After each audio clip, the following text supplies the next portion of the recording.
kaso ni Sara Duterte, lumilitaw ang isang seryosong problema. Ang depensa ay hindi normativa. Ito ay internally inconsistent. Ang opisyal na posisyon, hindi ko kilala si Madriaga. Sa kanyang depensa, malinaw ang deklarasyon. Hindi niya kilala si Madriaga. Itinuro niya si Atty. Ryan Kilala bilang co-founder ng Isip Pilipinas. Ito ang pundasyon ng kanyang depensa.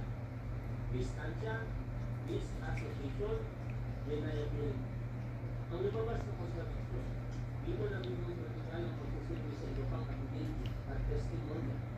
Ang aming Kilala may ugnayan kay Madriaga. Sa affidavit ni Atty. Kilala, hinahin niyang kilala niya si Madriaga.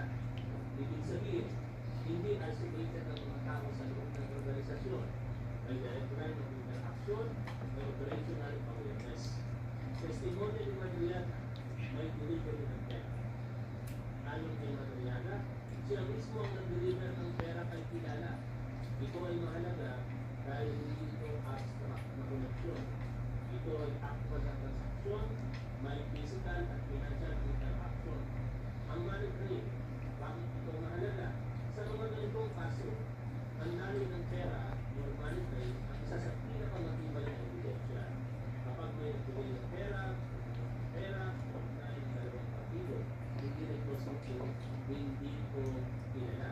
Nagiging tanong na ito ng sino ang may kontrol, sino ang may kaalaman, sino ang may pananagulan. Logical analysis. Saan bumabagsak ang depensa? Pagsamahin natin ang facts.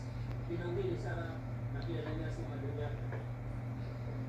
Inamin Kilala na kilala niya si Madriaga. May delivery ng pera mula kay Madriaga papunta kay Kilala. Ngayon, ilagay sa konteksto ng isang organisasyon. Ang isang founder ay hindi kulang sa operational actors. Ang may hawak ng organisasyon ay inaasahang may awareness sa key transactions. Ang dami ng pera ay hindi nangyayari sa background. Ang claim na hindi kilala ay nagiging mahirap pangwalaan, kulang sa vertical consistency, hindi tugma sa ebidensyang lumalabas. Dalawang posibilidad.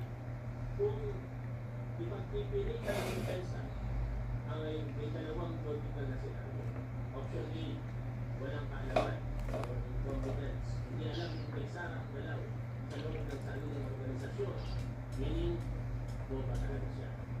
Problema, hindi ko tanggap-tanggap isang high-level